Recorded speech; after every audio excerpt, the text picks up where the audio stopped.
जैसे अभी आपने देखा कि अभी असमय बारिश, ये ग्लोबल वार्मिंग की वजह से जलवायु परिवर्तन हो रहा है।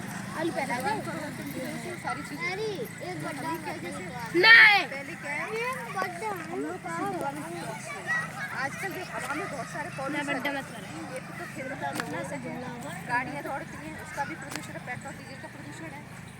और पहले पेड़ बहुत हुआ करते थे, आजकल जंगल कटते जा रहे हैं, डिफॉरेस्टेशन। हाँ, तो पहले हमें क्या, लोगों को ज़्यादा से ज़्यादा पेड़ लगाना चाहिए, सब चीज़ को बचाना चाहिए। जो हमारा, हम कौन सी चीज़ को नहीं बचा सकते, उस तरह उस चीज़ में सोचना चाहिए कि हम कौन सी चीज़ को बचा सकते हैं। जैसे पानी है, पेट्रोल डीजल है, बिजली है, खाना है, सब चीज़ को बचा कर रखना। और नेचुरल तरीक़ा से जैसे हमें प्रकृति ने दिया है, वो जो चीज़ ये जो नेचुरल है, उस चीज़ का इस्तेमाल करना है। तो हमारे देश में ज़्यादातर बिजली आपको पता ही गैस से और कोयले से वाली ज़्यादा इस्तेमाल होती है। तो हमें क्या, जो नेचुरल ऊर्जा है, जो सौर की ऊर्जा है, सौर ऊर्जा होती है, वो वाली ऊर्जा ज़्यादा इस्तेमाल करनी है। पवन ऊर्जा है वो ज़्यादा इस्तेमाल करनी है। तो जी हमारे लिए नेचुरल ऊर्जा पानी से बनती है, गोबर गैस से बनती है, ये वाली ऊर्जा होती है, नेचुरल होती है। हाँ, सोलर प्लेट लगा रहे हैं ना, हाँ सोलर प्लेट लगा रहे हैं।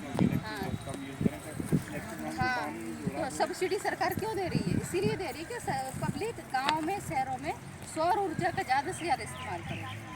तो उस तरह की अगर ऊर्जा का इस्तेमाल करेंगे तो हम क्या, अभी जो बीमारियां फैल रही हैं और जो प्रदूषण फैल रहा है, वो आगे भविष्य है।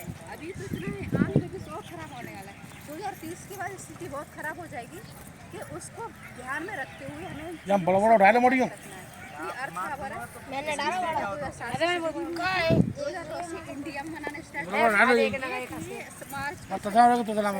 लास्ट, उसमें अर्थ खबर मनाया जाता है। जो घर की लाइट होती है, 1 घंटे बिजली बंद करती है।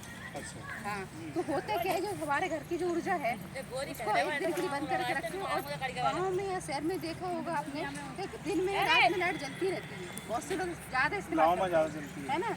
तो हम लोग गाँव में इसलिए आते हैं कि लोग दिन की लाइट को बंद करके और रात में जितनी ज़रूरत है उतनी इस्तेमाल करें। दिन में की लाइट की ज़रूरत नहीं होती।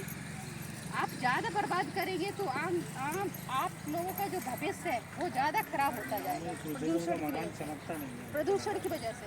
हवा तो देखो नेचुरल है, दिन में जलाने की जरूरत ही नहीं है। सूरज की रोशनी आती है, घर में लाइट ज़्यादा नहीं चमकेगा, नहीं सारी लाइट इसलिए जलानी नहीं, रात में सारी लाइट जलाने की क्या, लेकिन ये कमरा यूज कर रहे हो, लाइट है सारी। हाँ, जिस कमरे में बैठे उसकी लाइट जलाओ, उसका पंखा चलाओ, तभी तो सरकार ने ये स्मार्ट मीटर लगा दिए। पूरे घर की लाइट जला के छोड़ देंगे और फिर उस पूरे घर का पंखा चलाएंगे। बहुत से लोग कहते हैं कुछ नहीं है, 100 रुपये आ रहा है, कुछ नहीं है, बिल इतना ही बिल लगेगा, कितनी भी जलाओ, एक बल्ब जलाओ तो पूरे घर की जलाओ, तो बिल हमें इतना ही देना। तो हमें क्या, ऊर्जा को बचा के रखना है, पेड़ पौधे ज़्यादा लगाने, पानी बचा के रखना है, तब कहीं हमारे लोगों का भविष्य अच्छा होगा। आगे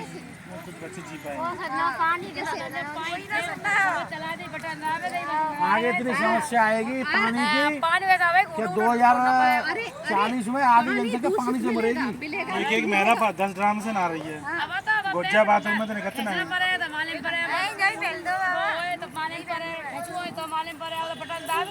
लगाए लो। तो सरकारी समझ रखी रहेंगे, जो मतलब कि चालू करे कोई बंद करे, समझ समझी रहती है।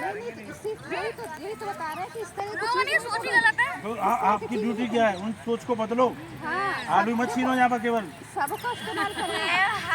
गाँव में जाकर के जिन लोगों की ऐसी सोच है उसको बदलो। लोगों ने बताएंगे जो तू पढ़ी लिखी बात है, हम तो भैया सरकार की तरफ से, सरकार का भी तो पैसा तो इन चीज़ों को हमें बचा के रखना है। सौर ऊर्जा का इस्तेमाल करें, ठीक है। और 9:30 बजे 1 घंटा 28 मार्च को लाइट बंद करके रखना है आपको। अर्थ खबर ग्लोबल वार्मिंग हो रही है, जो हमारा मौसम खराब हो रहा है, उसको रोकने के लिए अर्थ खबर मनाते हैं। और दिन में भी जिनकी लाइट जलती रहती है उनको बंद करके रखना, जरूरत नहीं है सब लाइट नहीं खाना थे और गाय चल रही थी।